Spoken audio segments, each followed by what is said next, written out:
Hello, hello, hello, beautiful people. How are you? Happy Sunday. Tanya here on my weekly edition of Activating the Witch Within. Hope you're having a fantastic and beautiful and day full of magic and hopefully some peace and some stillness and some quiet. I posted a post in my new group, which you are all invited to join. I will have the link in the comments. I'll throw the link in there. And I was talking about self-care, and I wanted to just kind of invite, okay, what does ultimate, elegant, exquisite self-care look like?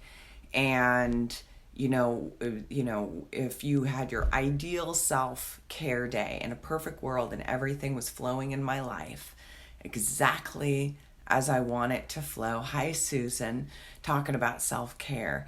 And, if everything in my life was flowing exactly how I wanted it to flow, what would my rituals, my daily practices of just being in the moment, just being with myself, what are those things that I do every day to fuel myself? And and to look at it, if there was no limitations, resources were unlimited, what would that practice look like? And it was funny because as I sat with this question for the day and I thought about, okay, well, what are some of these things on the list? And sure, there's big things like, spa, vacations, and retreats, and just but all of those fun things. But one of the things I noticed the most was music, and this is just live music or more music at home, and silence, and how hard it is to carve out silence in today's very noisy world. And it struck me because when I asked everybody, hey, what thing on this list could you invite more of now? And just start carving that time out for ourselves, carving that time out to come back into our bodies, just really allowing our soul essence to penetrate out and just expand out and expand out and expand out, and bringing that into the physical more and more and more and more and more, because when we're in that expanded and open place and we're going about daily life, it's just such a different feeling than rushing through things or checking things ferociously off of lists and that kind of thing. And in the last couple of weeks, maybe 2.5 weeks, I've been using my new tool that my team has gifted us all with, and this is a quantum fiber optic tube of light that energetically just kind of vacuums out all of the contrast that's ready to be let go of across all timelines. It's been freaking phenomenal doing these and holding the space for these and channeling these. And I've worked with people in 5 different continents over the last week and a half doing this, and just watching the combination of frequency and sound, and some of the sounds that come out of me during these sessions are wild. I had a session yesterday and she's like, man, you sounded exactly like a didgeridoo. Like I wouldn't have known the difference between you and a didgeridoo. And I just go into a trance. So I'm not necessarily even consciously aware of what the sounds were that were coming out. And she goes, and I could hear a voice in the background behind the didgeridoo just saying energy, just simply saying energy. Hi, Amanda. So we're talking about the process that I've been leading people through a lot in the last couple weeks that utilizes sound, utilizes frequency, and the noises that come out of me during these sessions are just wild. I mean, and now that I'm in a place where I just allow it all to come out, I'm not sitting there thinking about it and, oh my God, how weird does this sound? And at first, when I started channeling the light language, it was very uncomfortable making these really, frankly, in essence, bizarre noise. And why are these noises coming out the way that they are and the tones coming out? And there is this combination of doing the energy work that, I've been doing for over 20 years, things like Reiki and hands-on healing and transmitting that, energy outward.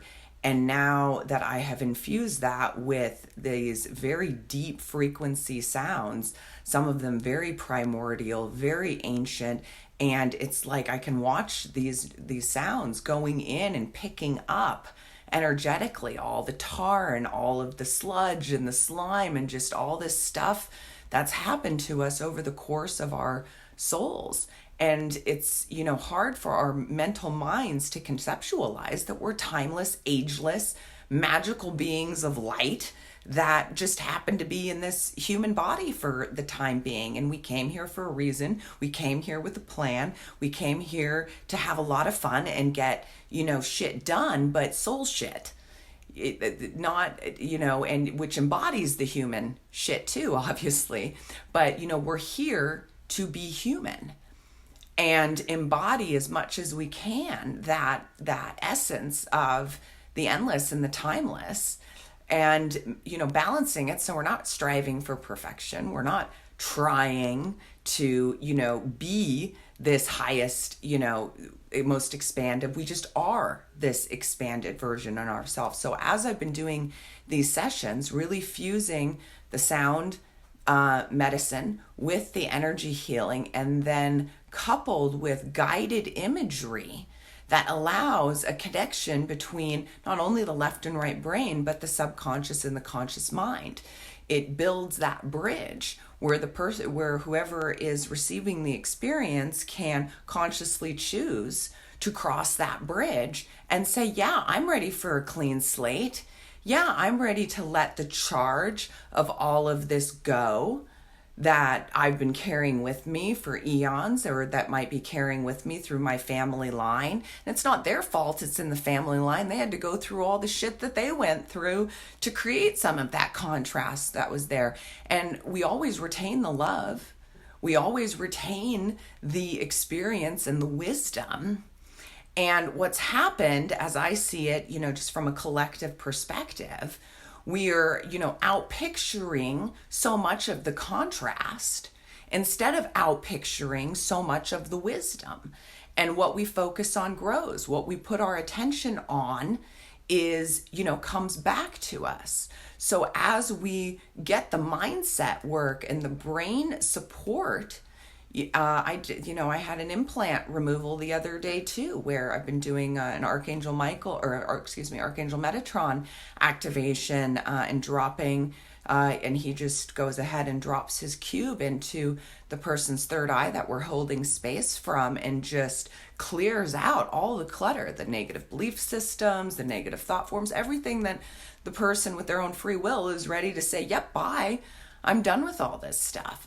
And then as soon as we do a huge clearing and a huge release, it's like, okay, everything that's in resistance to this clearing is probably going to come up and out. And that's the uncomfortable rub part, right? Where we just want to up level so quickly, and yet we don't realize we can't take any of this baggage with us to where we're going. And so when we have these profound releases that can happen, sometimes that resistance that comes up to just be kind of said bye-bye to for the last time perpetuates more of the same, because instead of having the new mindset and the new story, it's so easy to automatically identify with it still. Oh, nothing's changed. Oh, it's still the same old, instead of seeing it as the interference, as the resistance, that you're just doing that last little, pull on the bow. And that's where that bow is at the last point where it just feels like your arm's gonna, give out, and then it just, and you go. And I have watched miracle after miracle after miracle for a week and a half, and seen these lights turning on all over the world, New Zealand and South Africa and India and Norway and all these beautiful souls, the Philippines, all these beautiful souls that I get to support around the world.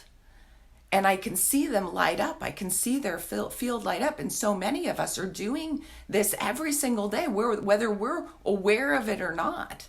Whether we're a practicing, magician of our own right, or, we practice magic in our own office by lighting the room up when we walk in, by having compassion and empathy for people, for not, seeing them in their sleepwalking states if they are, and saying, oh, wow, I can really have compassion for this, and allowing all of the triggers to just be like, huh?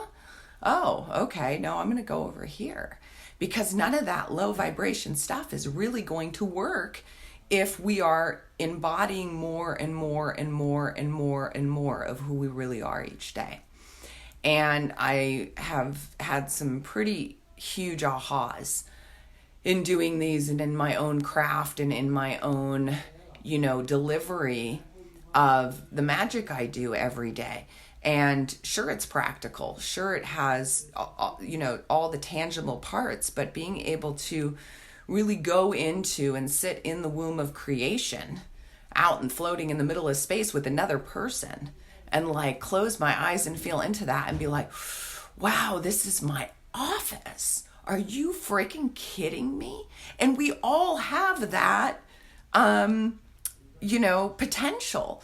Even if we maybe not necessarily sense it that big, we can all embody that universe and omitting that frequency into every area of our life.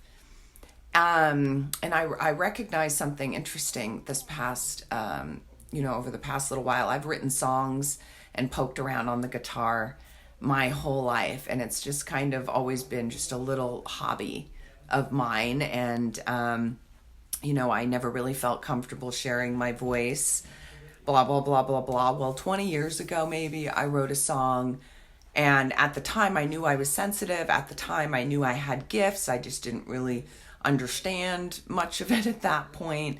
And I worked at a ministry, a Jesuit university, in their ministry at the time. I was like 19, 20. And one of my coworkers was given a diagnosis of colon cancer and given like 3 weeks to live. And she had 2 daughters who were my age. And the 3 of them were sitting in my office at the same time, just shortly after finding out this news. And I merged, and I don't mean to smile, but, because it was very sad, but I merged with the like earth-shattering energy.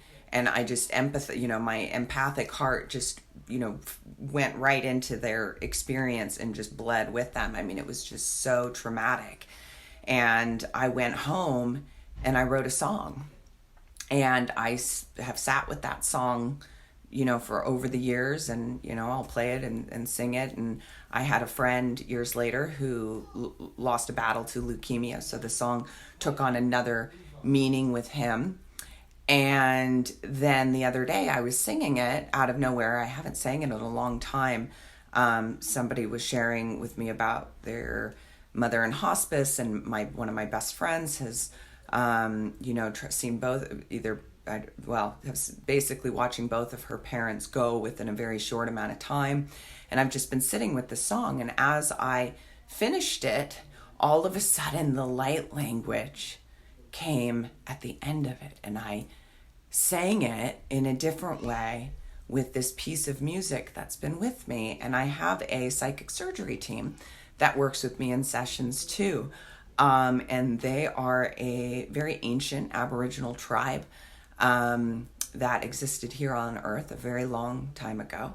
And they come in and do energetic surgery on all sorts of issues. And I felt them as I was completing this song and starting to do this, didgeridoo meshed with some other light language. Like, it was just wild hearing it. And they said, this is, you can produce this to help heal the vibration of cancer and other illnesses. Like, we will infuse our medicine into the song that you wrote about the loss, and not of, at the end of the song, it says, no one,